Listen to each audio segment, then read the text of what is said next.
ನೋಡ್ರಿ, ಬಿಜೆಪಿ ಪಕ್ಷದಲ್ಲಿ ಹುಲಿ ಗಿಲಿ ಅಂತ ಯಾರು ಇಲ್ಲ. ಹುಲಿ ಅಂದವರನ್ನ ಕಾಡಿಗೆ ಕಳಿಸ್ಬಿಡ್ತಾರೆ ಅಂತ ಬಿಜೆಪಿ ಎಂಎಲ್ಸಿ ಛಲವಾದಿ ನಾರಾಯಣ ಸ್ವಾಮಿ ಹೇಳಿಕೆ ಕೊಟ್ಟಿದ್ದಾರೆ. ಯತ್ನಾಳ್ ಪರ ನಾವಿದೀವಿ ಅಂತ ಯಾರು ಹೇಳಬಾರದು, ಹೈಕಮಾಂಡ್ ನಿರ್ಧಾರವನ್ನ ಯಾರು ವಿರೋಧಿಸಬಾರದು.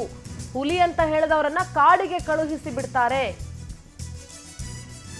ಮೈಸೂರಿನಲ್ಲಿ ಛಲವಾದಿ ನಾರಾಯಣ ಸ್ವಾಮಿ ಹೇಳಿಕೆ ಕೊಟ್ಟಿದ್ದಾರೆ.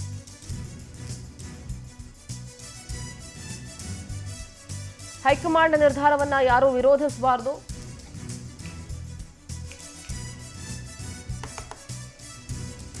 ಬಿಜೆಪಿ ಪಕ್ಷದಲ್ಲಿ ಹುಲಿ ಅಂತ ಯಾರು ಇಲ್ಲ, ಹಂಗೇನಾದ್ರೂ ಇದ್ದರೆ ಅವರನ್ನ ಕಾಡಿಗೆ ಕಳಿಸ್ಬಿಡ್ತಾರೆ ಅಂತ ನಾರಾಯಣ ಸ್ವಾಮಿ ಮಾತಾಡಿದ್ದಾರೆ.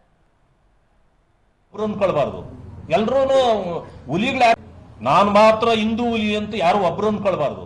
ಎಲ್ರೂ ಹುಲಿಗಳು ಯಾರಿಲ್ಲ, ನಾವೆಲ್ಲ ಹುಲಿ ಅಂದ್ರೆ ಕಾಡಕ್ಕೆ ಕಳಿಸ್ಬಿಡ್ತಾರೆ. ಈಗ ಹುಲಿಗಳ ಗತಿ ಏನಾಗ್ತಾ ಇದೆ ಅಂತ ನೋಡ್ತಾ ಇದ್ದೀರಲ್ಲ. ಅದಕ್ಕೆ ನಾನು ಹೇಳ್ತಕ್ಕಂಥದ್ದು, ನಾವೆಲ್ಲರೂ ಸಹೋದರರು. ಈ ಪಕ್ಷ ಒಂದು ಸದುದ್ದೇಶಕ್ಕೆ ಕಟ್ಟಿರ್ತಕ್ಕಂಥದ್ದು. ನಾನು ಮಾತ್ರ ಹಿಂದೂ ಹುಲಿ ಅಂತ ಯಾರು ಒಬ್ರು ಅನ್ಕೊಳ್ಬಾರ್ದು. ಎಲ್ರೂ ಹುಲಿಗಳು ಯಾರಿಲ್ಲ, ನಾವೆಲ್ಲ ಹುಲಿ ಅಂದ್ರೆ ಕಾಡಕ್ಕೆ ಕಳಿಸ್ಬಿಡ್ತಾರೆ. ಈಗ ಹುಲಿಗಳ ಗತಿ ಏನಾಗ್ತಾ ಇದೆ ಅಂತ ನೋಡ್ತಾ ಇದ್ದೀರಲ್ಲ. ಅದಕ್ಕೆ ನಾನು ಹೇಳ್ತಕ್ಕಂಥದ್ದು, ನಾವೆಲ್ಲರೂ ಸಹೋದರರು.